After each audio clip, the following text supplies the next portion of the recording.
삶은 현생에서 끝나지 않는다. 새봄입니다.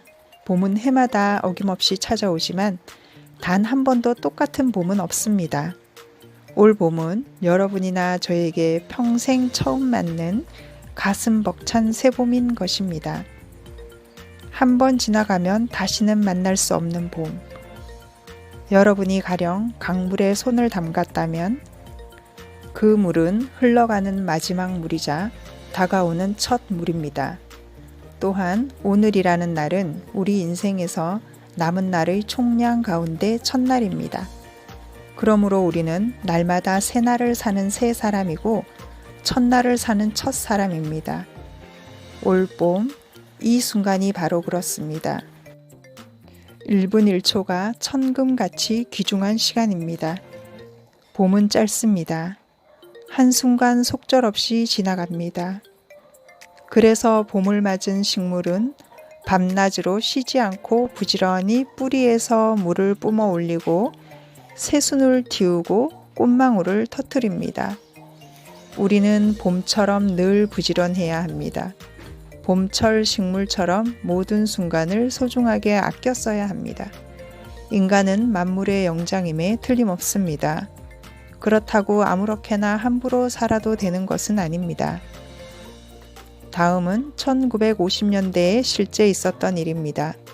포도주를 가득 실은 영국 화물선이 스코틀랜드 항구에서 짐을 내린 뒤였습니다.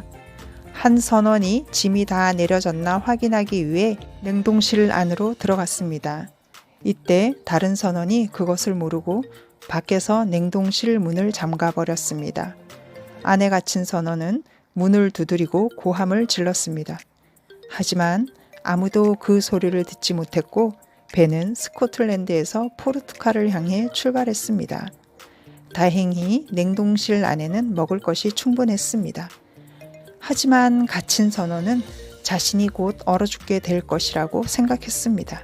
꼬챙이로 벽에 죽음의 과정을 날짜별, 시간별로 차례차례 기록했습니다. 먼저 손가락과 발가락이 얼었고 이어 코가 얼었고 마침내 몸이 서서히 굳어갔습니다. 배가 포르투갈 리스본 항구에 도착했을 때 그 선원은 얼어 죽은 상태로 발견되었습니다. 사람들은 그가 새겨놓은 기록을 통해 죽음의 과정을 알 수 있었습니다. 하지만 놀라운 사실은 냉동실 안이 섭씨 19도로 춥지 않았다는 것입니다. 저온이 필요한 화물이 들어있지 않아 냉동 장치를 가동하지 않았던 것입니다. 그런데도 선원은 섭씨 19도에서 얼어 죽었습니다. 왜 그랬을까요? 그것은 자신이 춥다고 생각했기 때문입니다. 만약 그 선원이 난 살 수 있어, 이 정도는 별거 아니야 라고 생각했다면 생존엔 아무 문제가 없었을 것입니다. 그렇습니다. 인간은 생각한 대로 살지 않으면 사는 대로 생각하게 됩니다. 마음먹기에 달려있는 것입니다. 자그마한 생각의 차이가 엄청난 결과를 만들어냅니다. 그렇다면 도대체 그 생각이라는 게 무엇일까요? 마음이라는 건 또 무엇일까요? 그것들은 어떻게 생겨나고 어떤 방식으로 움직이는 걸까요? 저는 2015년 봄에 당신 전생에서 읽어드립니다 라는 책을 썼습니다. 제가 15년 동안 리딩하고 상담해온 15,000여 명의 전생에 대한 이야기가 담겨 있습니다. 저는 원래 평범한 사람입니다. 그런데 어느 날 우연히 저에게 다른 분들의 전생을 읽는 능력이 있다는 사실을 알게 되었습니다. 간혹 어쩌다 만나게 되는 분의 전생이 한 편의 영화를 단숨에 보듯이 눈앞에 파노라마처럼 펼쳐지는 것입니다. 참으로 당황스러웠습니다. 전혀 꿈에서조차 생각지도 못한 일이었습니다. 처음엔 도저히 받아들일 수 없었습니다. 저희 고백을 들은 다른 사람들이야 두말할 필요도 없었습니다. 그러나 한편으로는 신기하고 놀랍기도 했던 게 사실입니다. 30초에서 1분 정도 되는 짧은 시간에 어떻게 그 수많은 장면이 주마등처럼 흘러갈까? 도대체 내 눈앞에 다른 사람의 전생이 보이는 이유가 뭘까? 나한테 어떻게 하라는 것일까? 여러 의문과 곤혹스러움 때문에 방황했던 우울한 시간도 있었습니다. 만약 다른 사람들에게 전생이 있었다면 저에게도 역시 전생이 있었을 것입니다. 우리 모두는 다 전생에 인연이 있지만 죽음을 통한 망각의 섭리에 따라 서로 만났던 기억을 잊어버리고 각각 다른 가정에서 태어나 저마다의 인생을 살아갑니다. 전생은 우리가 분명 살았던 또 다른 시간 속의 삶인 것입니다. 그리고 그 삶의 지문은 카르마의 법칙에 입력되어 나무의 나이테처럼 과거 생에 우리가 만들어낸 모든 생각과 행동에 대한 기록을 남깁니다. 불교에서 말하는 인과 법칙 같은 의미를 지닌다고 할 수 있습니다. 한마디로 전생은 현생의 빅데이터라고 할 수 있습니다. 저는 전생의 빅데이터를 통해 저마다의 고유한 영적 정보를 읽어낼 수 있습니다. 그 영적 메시지를 읽어보면 그 사람에게 부족한 곳이 어딘지 알기에 그것을 메울 수 있는 매뉴얼을 이야기해 줍니다. 결국 현생에서 겪는 모든 사건과 경험은 좋은 일이든 나쁜 일이든 다 나름의 이유가 있습니다. 우리가 일상에서 경험하는 가난, 질병, 불행 등은 모두 자신이 전생에서 만들어낸 결과라고 할 수 있습니다. 마찬가지로 현생에서의 부유함이나 건강, 행복도 전생에서의 선행과 진실한 삶을 통해 가꾸어 얻어낸 잘 익은 과일 같은 것이라고 할 수 있습니다. 가령 전생에서 고관대장이나 부자였던 사람이 자신의 권위를 내세워 아랫사람을 무시하며 마음대로 살았다면 그때의 습관이 현생에서도 무의식적으로 나타나곤 합니다. 이런 분들은 교만을 없애고 다른 사람들을 사랑으로 대해야 합니다. 끊임없이 낮은 자세로 이웃에게 베푸는 삶을 살아야 합니다. 바로 이것이 전생을 알아야 하는 이유입니다. 그리고 제가 그런 분들의 전생을 읽고 알려주는 이유이기도 합니다. 어쩌면 그것이 저한테 주어진 영적 사명인지도 모릅니다. 결국 윤회와 환생은 여러 생을 거쳐 한 사람의 영혼이 진화하는 과정이라고 할 수 있습니다. 프랑스 영성주의 아버지라고 불리는 알랑 카르데크의 철학은 영혼의 진보는 연속적인 환생을 통해 이루어진다는 사상에 기초를 두고 있는데 이는 영혼의 책에 자세하게 설명되어 있습니다. 한 사람의 삶은 현생에서 결코 끝나지 않는다는 것입니다. 저는 이른바 신내림을 받은 무속인이 아닙니다. 그런 분들은 접신 상태에서 어떤 영적 배경을 보거나 몸주신의 이야기를 듣고 이를 보통 사람들에게 전달해 주는 역할을 합니다. 하지만 저는 신내림을 받은 적이 없습니다.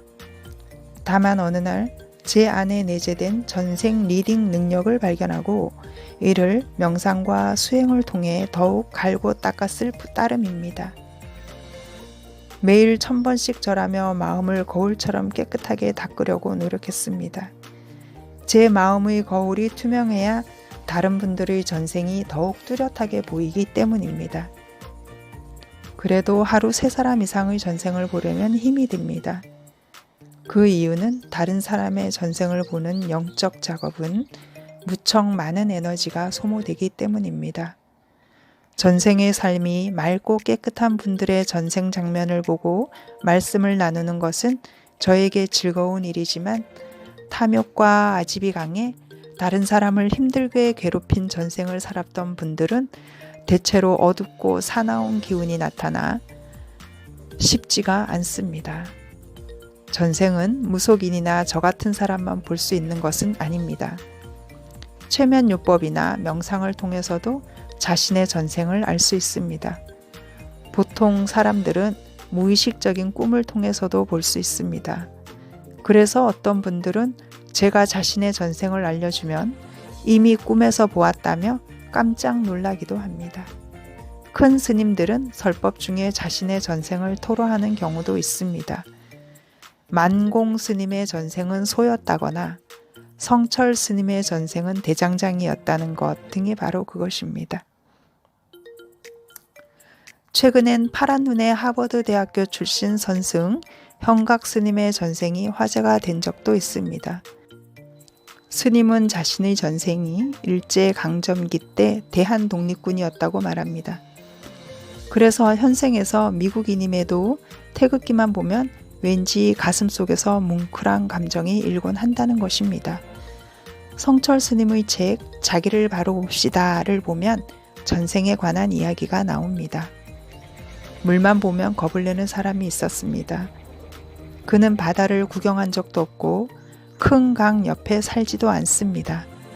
그런데도 물만 보면 겁을 내는데 아무리 치료해도 소용이 없었습니다. 그래서 그의 전생을 살펴보니 그는 전생에 지중해를 내왕하는 큰 상선의 노예였습니다.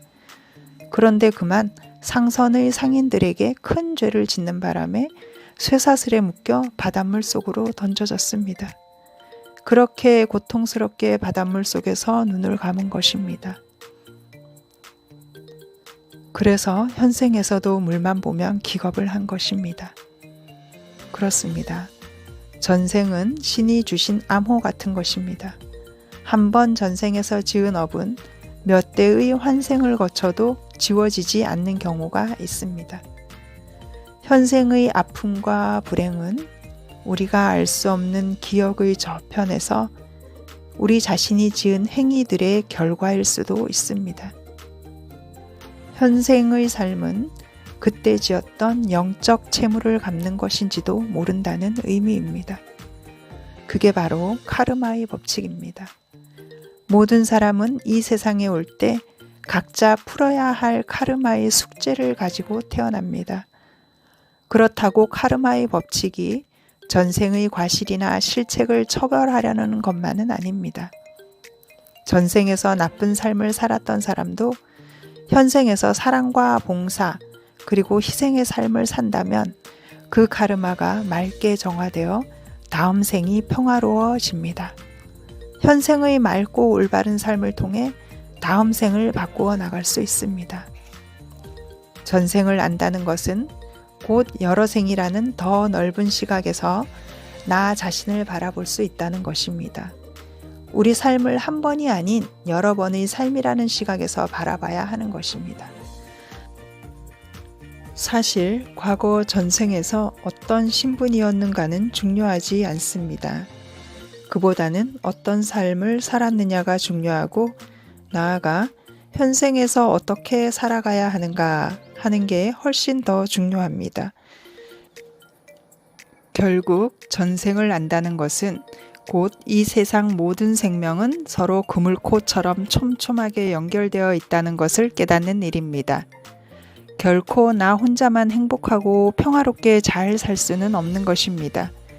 추운 겨울밤 나는 따뜻한 이불 속에서 잠잘지라도 누군가는 추운 처마 밑에서 밥도 굶은 채 떨고 있다는 것을 모두가 알아야 합니다. 결국 사랑과 봉사가 그 해답입니다. 서로 사랑하고 나누고 베풀 때 비로소 행복이 찾아옵니다. 다시 말해 자신의 전생을 알므로써 현생의 슬픔, 고통, 기쁨의 드라마가 품고 있는 영적 메시지를 깨닫게 되는 것입니다.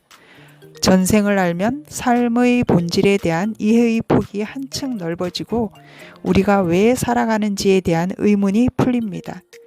전생이 주는 영적 메시지는 우리가 이번 생에서의 삶을 어떻게 살아가야 하는가에 대한 숙제를 내고 그 문제를 풀 수 있는 답을 제시하는 것입니다. 우리 영혼이 육신의 몸을 가지고 태어나는 것은 윤회와 환생의 사이클에 따라 끊임없이 발전하고 진화해 간다는 뜻입니다. 나는 누구이고 무엇을 위해 태어나서 사는가? 이 의문에 대한 답은 여러 생의 장구한 드라마라는 작품을 만든 창작자가 바로 자신이라는 것을 알고 만약 그 드라마에 쓰여 있는 대본이 잘못되었다면 그걸 교정하고 수정하는 노력을 통해서만 비로소 해결할 수 있습니다. 그 첫 출발이 전생 리딩인 것입니다. 2020년 봄날 박진여